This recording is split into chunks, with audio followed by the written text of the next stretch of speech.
Isang mapagpalang araw sa ating lahat mga kapatid. Muli si Adrian Bernales ng Batch 3 at ito aking daily devotion. At ngayong araw ay pag-uusapan natin ay kung may filter na ba ang bibig mo o sanctification. At ang ating Bible verse ay mula sa 2 Corinthians chapter 3 verse 18. Mga kapatid, alam naman natin na lahat na sobrang uso ngayon ay ang mga filters. Halos lahat ng social media apps ay mayroong filters na mayroong pampakinis, pampalit ng mukha, pampapogi, at kung ano pa. Pero ang tanong nito ay kung may filter na ba ang bibig natin. Kung sa cellphone mga nagagamit natin na pang filter para gumanda ang itsura, gaano pa kaya kahalaga na mayroong filter ang ating mga salita? Lalo na bilang mga anak ng Diyos. Kagaya ng sinasabi sa 2 Corinthians chapter 3 verse 18, "But we all, with open face, beholding as in a glass the glory of the God, are changed into the same image from glory to glory, even as by the Spirit of the Lord."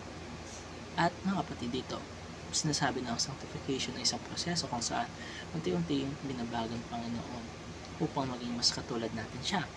Ibig sabihin nito, hindi lang ito tungkol sa panlabas na itsura, hindi lalo na sa ating puso, isip at lalo na sa ating pananalita.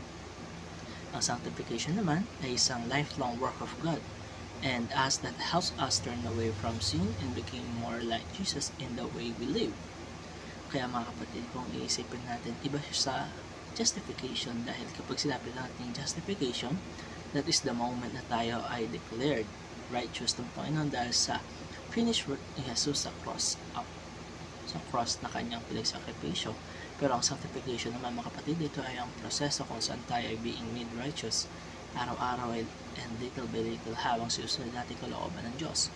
At darating yung final step ng glorification kung saan tayo ay magiging perfect at katulad ni Christ, kung saan makikita natin siya ng face to face. Para sa ating teachings ay meron tayong mahalagang punto patungkol dito. Una-una ay justification. We are declared righteous. Ito yung once and for all na ginawa ni Lord nang tayo tinanggap niya, at hindi na ito mababawi pa ng kung ano man. Sanctification, we are being made righteous. Dito pumapasok yung daily walk natin with God. Yung dati ay mabilis tayo magmura, magalit o magsalita ng masasakit na bagay.